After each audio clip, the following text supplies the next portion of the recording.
saludar a Mateo Bobbio. Mateo es ingeniero industrial y es magíster en neurociencias y conferencista. Mateo, muy buenas tardes, ¿cómo estás? Estás, Pepe, muchísimas gracias por la oportunidad de charlar contigo. No, por favor, al contrario, somos nosotros los que vamos a aprovecharnos de tu expertise y tu conocimiento. ¿Ante qué fenómeno estamos? Bueno, mira, Pepe, primero que nada hay que entender que la ciberseguridad en América Latina es sumamente alarmante. O sea, contamos con 1.600 ciberataques por segundo y de estos ciberataques el 90% de los incidentes empiezan con el factor humano. Entonces, eso es lo primero que nada. En este caso, los ciberdelincuentes tienen distintos vectores de ataque, para atacar a las víctimas. Tenemos lo que es el phishing, que es por mail, lo que es el vishing, que es por llamada, y en este caso específico de Payoneer, utilizaron el smishing, que es a través del SMS. Estas personas compraron un dominio que era alertaspayoneer.com, que se asemeja mucho a la empresa, ya que se trataba del ataque a usuarios calificados. Son generalmente usuarios que trabajan para el exterior, generalmente desarrolladores, diseñadores, les pagan el exterior y utilizan Payoneer para traer la plata a la Argentina o a distintos lados. Entonces, básicamente lo que hicieron fue enviarles un SMS diciéndoles que habían cobrado $500 o cualquier suma de dinero, en este caso eran $500, y estas personas, claro, como están acostumbradas a que les paguen de esta manera, ingresaron al link, la pantalla era igual a la que completaban siempre el formulario para retirar el dinero, pero obviamente dirigía a esta página que era falsa, alertaspayoneer.com, que después cuando se descubrió el fraude se dio de baja, y ahí le sacaban los datos y a muchísimos usuarios que perdieron hasta $60.000 que tenían ahí guardados en la cuenta. Con lo cual, nada, un peligro total esto del smishing. Te referís al factor humano, cuando empezaste a hablar mencionaste el factor humano. Ese es el factor humano, el humano que no logra detectar el engaño. Clarísimo, claro. Este tipo de estafas lo que hacen es manipularte. Imagínense, en mi caso, en el caso del SMS, te llega, uno usualmente es algo familiar y ahí te están manipulando. Uno no utiliza lo que es la corteza prefrontal que te permite tomar decisiones y tranquilamente entra como algo rutinario y ni se percataron que era una copia de la página a la que entraban siempre, ¿no? Entonces, cuando me refiero al factor humano es esto, siempre es la persona metiendo datos donde no debe, cliqueando en lugares donde no debe cliquear y de vuelta no dándole el valor a los datos que le tiene que dar, ¿no? Los ciberdelincuentes siempre aprovechan esto, impersonan organizaciones familiares para nosotros y las utilizan para manipularnos psicológicamente. El asunto es que estamos corriendo siempre detrás de los acontecimientos en materia técnica, en materia de defensa y en materia legal. Por ejemplo, sé que se ha visto involucrada de alguna manera una compañía telefónica, estoy aludiendo concretamente a Movistar, que ya ha salido a decir que no tienen nada que ver con esto. ¿Cómo es ese manejo? Bueno, acá siempre es una macana cuando ocurren estas cosas porque directamente afectan a la marca de cualquier empresa que esté involucrada en el asunto. Es decir, el usuario al que fue estafado, el culpable obviamente es el ciberdelincuente, pero el primero, siempre el cerebro humano tiene que buscar un culpable, ¿no? Un chivo expiatorio. Y acá obviamente fue la plataforma Payoneer y también los que permiten que se envíen SMS.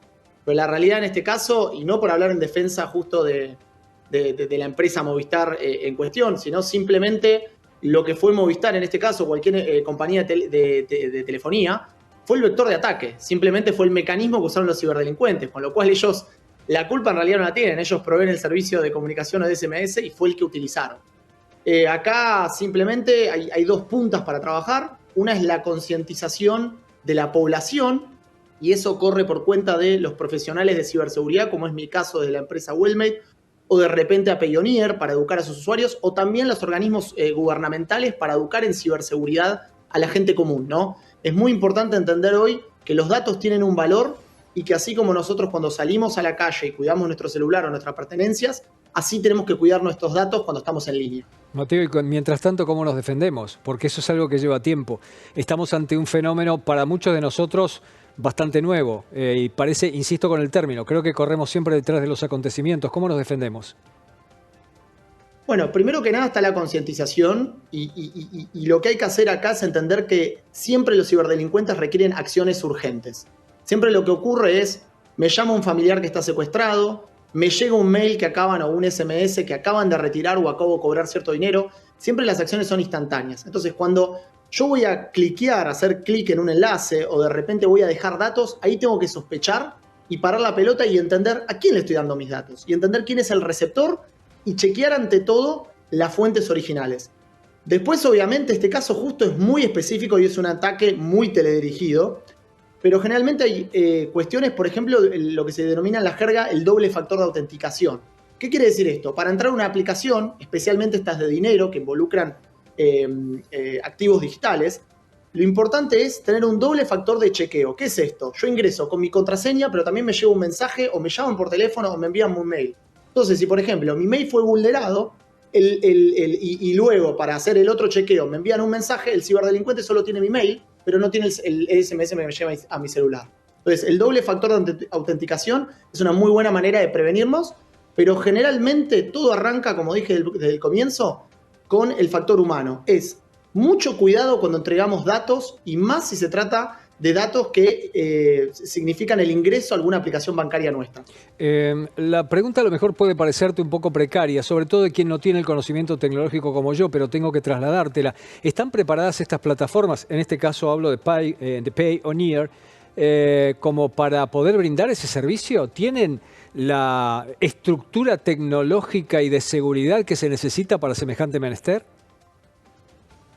Mirá, la estructura tecnológica la tienen. El problema es que esto es como que yo tengo una casa fortificada y yo te dé la llave de mi casa. Vos podés tener el sistema de alarmas que más quieras y demás, pero si alguien ingresa a la casa como si fuese yo, con mis huellas digitales y llave, no hay sistema ni infraestructura que pueda aguantar eso. Con lo cual acá vuelvo a decir lo que estábamos charlando al comienzo de la charla. El factor humano y la concientización en ciberseguridad es el factor más importante. Hay que trabajar sobre la población, hay que trabajar, en el caso de una empresa, sobre sus propios colaboradores para que no den datos que no corresponden, ni den contraseñas que no corresponden, pero también sobre sus clientes, que este es el caso de Payoneer, que es lo que ocurrió.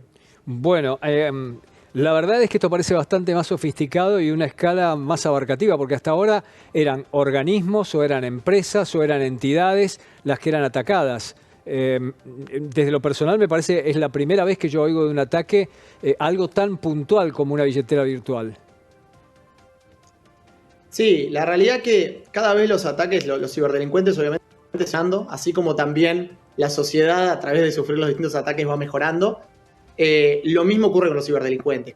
Cada vez hacen distintos... de hecho, yo te hablé de phishing al principio, que es el que se utiliza por mail. Muchas veces utilizan el spear phishing, que es directamente averiguan un montón de datos previos de la persona que quieren atacar, como era este caso, ¿no? Era al público ellos estaban atacando, entendían más o menos la población a lo que se dedicaba y a lo que estaba acostumbrado, a los mensajes que estaba acostumbrado a recibir, y usaron esa técnica. Entonces, cada vez más, esto es real lo que vos decís. Estos ciberdelincuentes van evolucionando y no solo atacan a los colaboradores de una empresa para entrar, sino también van por los usuarios de la misma empresa.